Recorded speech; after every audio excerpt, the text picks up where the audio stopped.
There are questions about whether President Trump violated the law when he pressed Georgia's Secretary of State to find votes to overturn his November loss.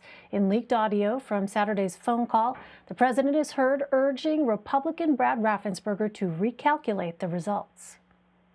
I just want to find 11,780 votes, which is one more than we have, because we won the state. The people of Georgia are angry. The people of the country are angry. And there's nothing wrong with saying that, that you've recalculated. That number, 11,870, is just one more vote than the margin President-elect Joe Biden won with in the state. Sources tell CBS News this was the first phone call between the men since Election Day. However, the White House attempted to call the Secretary of State's office a total of 18 times over the last 2 months. For more, let's bring in CBSN legal analyst Rebecca Roiphe. She's a professor of law at New York Law School. Welcome, Rebecca. It's nice to see you. So I want to read here because the Georgia Code of Election Law states this, quote, "A person commits the offense of criminal solicitation to commit election fraud in the first degree when, with intent that another person engage in conduct constituting a felony under this article, he or she solicits, requests, commands, importunes, or otherwise attempts to cause the other person to engage in such conduct." So, given your legal expertise and experience, does this phone call, Rebecca, fit this particular statute, and why or why not?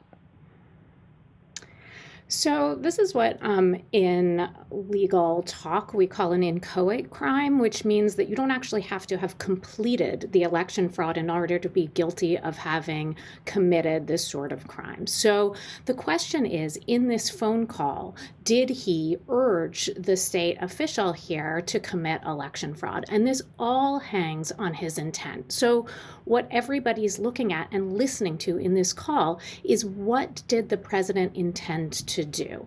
And I think it's unclear. There are certainly those who focus on that find the vote and say that is not what you would say if you actually thought that there had been election fraud. Instead, you would say, let's investigate, let's set this straight. And so that's why everybody's focusing on that number. Find that vote number. Find the one vote over the amount that we need. That makes it sound as if he is trying to get that election official to do something illegal, commit election fraud. Now, I think it's equally possible and even probable that the president didn't intend that. In fact, what he intended was what he thinks there was, massive election fraud. And if he thinks there's massive election fraud, then asking a state official to go uncover that election fraud is not a crime. I think many people think that's implausible given the fact that there were countless courts and his own Department of Justice that have now determined that there was not, in addition to the Georgia recounts and the Georgia state official repeatedly saying in that phone call, the data just proves you wrong, President. So I think that there's that ambiguity there. And if I were a prosecutor, sure, I would say, this sounds like a shakedown. It sounds like he's trying to get the election official to commit election fraud, the state officials commit election fraud, and I would totally focus on that, find that number of votes. However, I think it would be an uphill battle because I think there's definitely a good defense here that the president actually believes this, what has come to be essentially implausible theory that there was, that he in fact won the election. So Democrats, meantime, on one end are calling for impeachment or censure. Now, our Nancy Cordes has suggested that that would seem unlikely at this point, given how we're only about 2 weeks or so away from Election Day, but from Inauguration Day, rather. But if there were to be some kind of legal action brought against the president, what might that actually look like, Rebecca? Well, right. I think Democrats are frustrated in part because during the impeachment hearings, one of their central arguments was, we can't leave this to the voters to determine, which was one of the Republican central talking points. Just let the people vote. And Democrats said, no, we can't, because the evidence of the crime here is that the president is trying to interfere illegally in the election. And so if he's doing that, he might do that again. And so here Democrats say, look, it's a pattern of conduct. Not only did he not not learn from that previous impeachment, but in fact, he was emboldened by it. And so they're seeking repercussions. And they are worried that if they do nothing, it will leave a terrible precedent for those who follow, that in fact, future presidents will think, well, I can do this and I can get away with it. And so, you could, I guess, conceivably have an impeachment. I agree with Nancy that it doesn't seem practical right now, nor does it seem the way to go. But I mean, one could convene very quickly and try to bring new letters of impeachment against the president. I think the question that's a more likely one is, will there be criminal prosecutions after the president is no longer the president and no longer has this cloak of immunity that he has enjoyed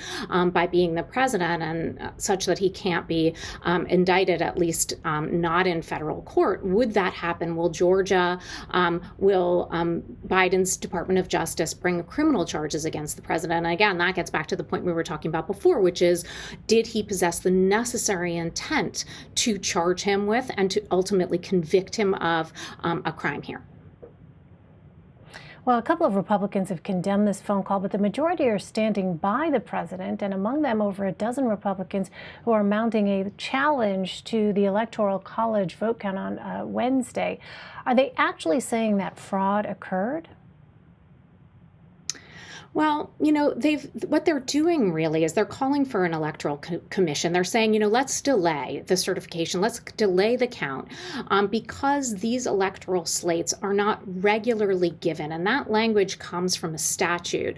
Essentially, this process for electoral counting is provided by the Constitution, but has been filled in. Yeah, like the gaps have been filled in by Congress in 1887. And Congress has been fairly clear that it wanted to restrict the congressional role and restrict congressional discretion here so as to avoid some of the chaos that happened back then. So I think this is doomed to fail, in part for the reasons that Nancy laid out, and partially because that notion of irregularly given is pretty well defined. And what it means essentially is that something like the electors were bribed, and or the electors voted for a candidate who's not qualified to be president, who couldn't be president under the law, or under the Constitution, and none of that has happened here. This provision, this term, was never meant to apply to this kind of allegation of fraud, particularly this kind of allegation of fraud that comes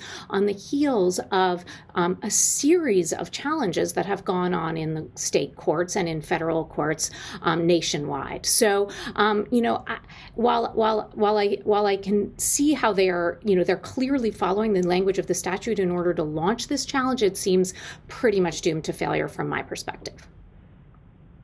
So Vice President Pence campaigned in Georgia Monday. Let's listen to some of what he had to say.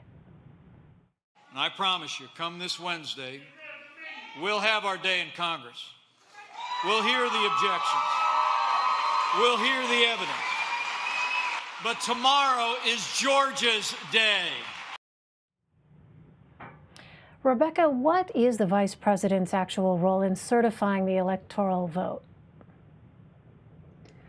The vice president's role is really ministerial. He acts as the president of the Senate, but he acts in a way that is, almost he presides over these proceedings, but he has no actual substantive role. So, as I think you laid out earlier, what he's going to do is he's going to go through state by state alphabetically, and each state he's going to open the certificate. He's going to pass it over to tellers. There are 4 tellers, 2 from each party, and the tellers will then count those votes. Now, after each state, he will ask, is there an objection? And if there's a written objection signed by 1 congressman and 1 senator, then it'll get kicked back to the chambers, and it can be extremely time consuming because they then have 2 hours to debate those questions. And I think, as we've all been saying, there probably aren't the votes there to block the election or to change the results of the election, but it can end up to quite a circus. And I think